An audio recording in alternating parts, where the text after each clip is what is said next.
friends, it's Valerie. Welcome back to my channel. Today's What's for Dinner is going to be in collaboration with my friend Megan over at Megan's Story. I'm going to insert this little clip that shows you what her channel is all about so we can get to those meals.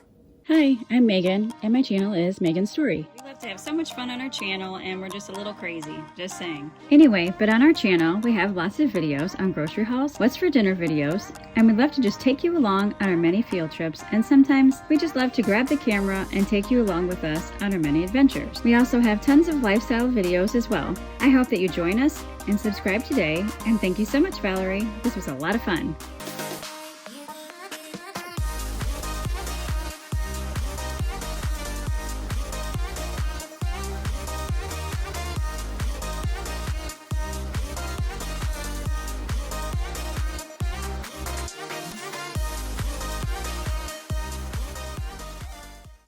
I hope you all enjoy the meals that we have for you. Don't forget to hit that subscribe button and leave us both a like and a comment because it really does help our channels. Let's get started.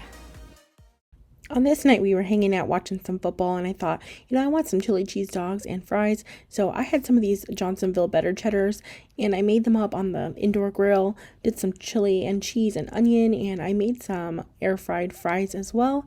And this was a quick and easy, delicious meal.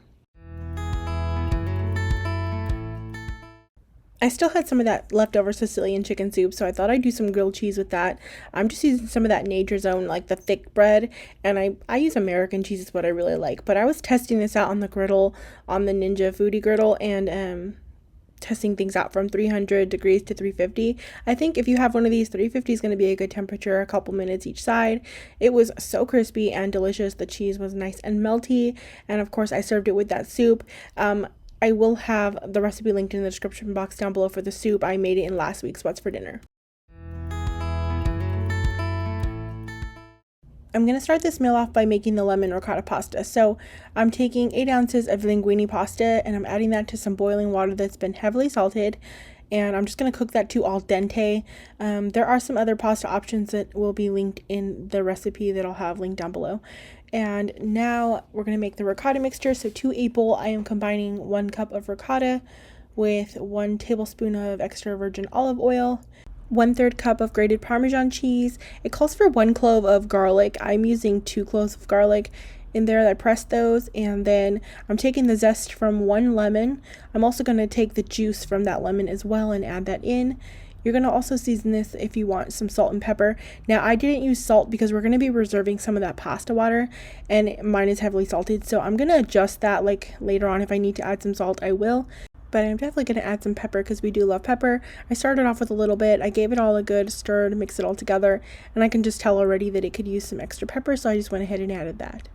So I had made a mistake here. I was supposed to reserve a 1/2 cup of pasta water a minute before the pasta was done and then add in the spinach for that last minute so it can cook down. Totally missed that, drained my pasta. And so to my pot here, I'm just adding in a little bit of olive oil and I'm adding in 8 ounces of baby spinach to that. And I'm just going to kind of let it wilt down. It was an easy save, thankfully. And then add the pasta to that. I'm giving it a nice stir to incorporate those 2 ingredients like they would have been had they been in the pot together and drained together. But it's okay, like I said, it all works out. So if you forget like me, just go ahead and do that. And then add in that beautifully creamy ricotta mixture that we went ahead and made to your pasta and spinach mixture. This is kind of like a to-taste moment. So I kind of started it all together, tasted it. Then I was saying, okay, I'm going to use a little bit of the pasta water to make it a little bit creamier.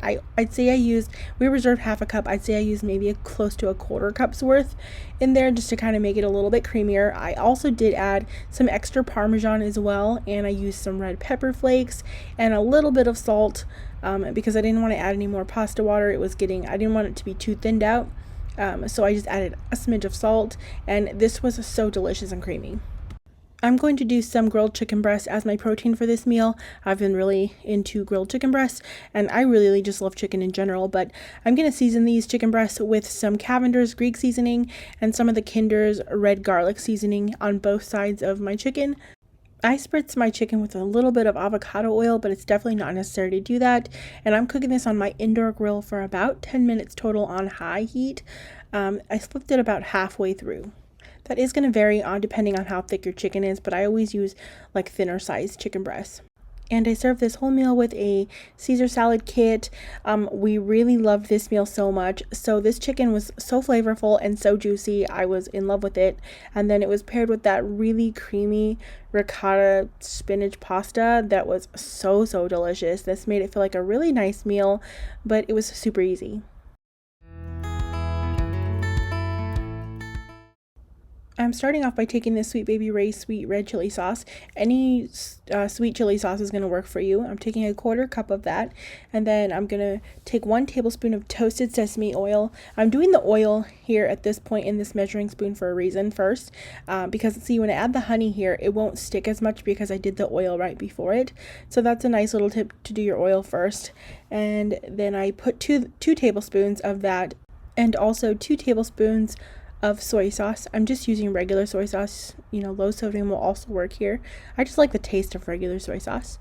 Then I'm adding in a teaspoon of dried garlic powder, and then it calls for a teaspoon of ground ginger. I'm going to be just using some fresh, well, not fresh, but it's like squeezed ginger. I needed to use it up, so I figured I'll just use that instead. Then I'm stirring that all together and giving it a taste. Now, this recipe calls for Sriracha and 2 to 3 tablespoons of it. And I didn't know if this was going to be too hot, so I just put 1 tablespoon, and I figured I'll taste it later because we're not fans of too spicy. Then to a large skillet on medium-high heat, I've added in a 1/2 tablespoon to a tablespoon of olive oil, and then I'm going to place my 1 pound of ground turkey on that. I just defrosted in the microwave because it was frozen and I needed to pull it out really quick for dinner. So I'm putting it in the pan, and I'm trying to leave it untouched to get a little bit browned on each side. And then I'll take my meat chopping tool and break that up. Now I'm doing it really slow here just because it shakes the camera, and I don't want to do that to you guys, so I'll do that off of screen. But yeah, just go ahead and break it up to your liking and let that cook. And then once there's no pink remaining, add in that Sriracha sauce that we made and stir it all together. And of course, this is the part where if you didn't add as much Sriracha like I didn't as well, you could taste that and add any additional Sriracha. See, I tasted this. I really, really like that Sweet Baby Ray's sweet red chili sauce. So I opted, it had a little kick to it, a nice good kick to it. So I opted not to add more Sriracha, but to add an additional tablespoon to 2 tablespoons of that sauce instead.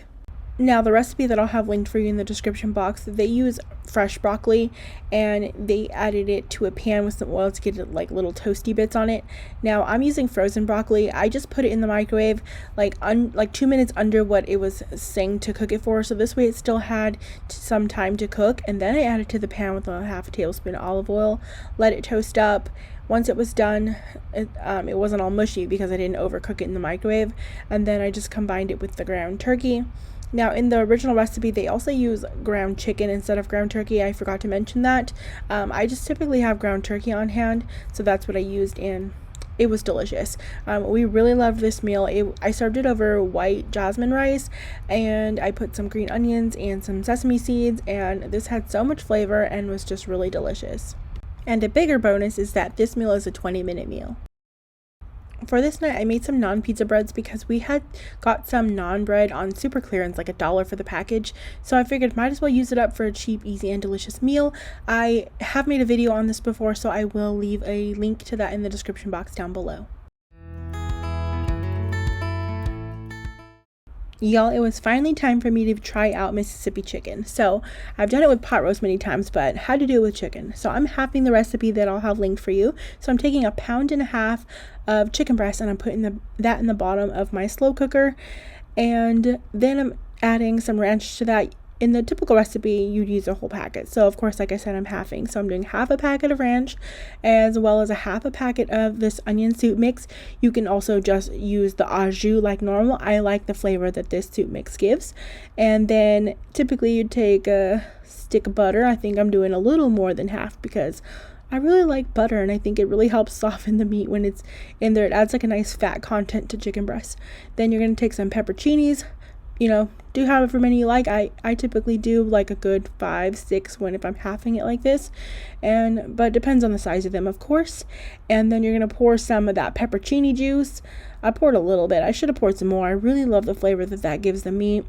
And that's it. Pop the lid on. We're gonna cook that on low for 6 hours, if you're doing high, for 4 hours. And then once it was done, that's how beautiful it looks inside the slow cooker there. I just pulled it out, shredded it up. Now I'm going to add it back into the slow cooker to get like all those juices all in. We want to make that chicken get all that flavor back, all that moisture back. And I save those pepperoncinis because we enjoy them on the side. Now this was really delicious, but I wouldn't say that it's better than using the chuck roast instead. So I definitely like the chuck roast version better.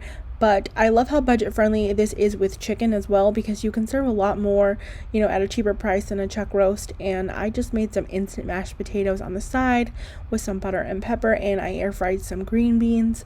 And this was a nice, good comfort meal. For this last meal, I was craving this place that's local to me called Aladdin's Kitchen.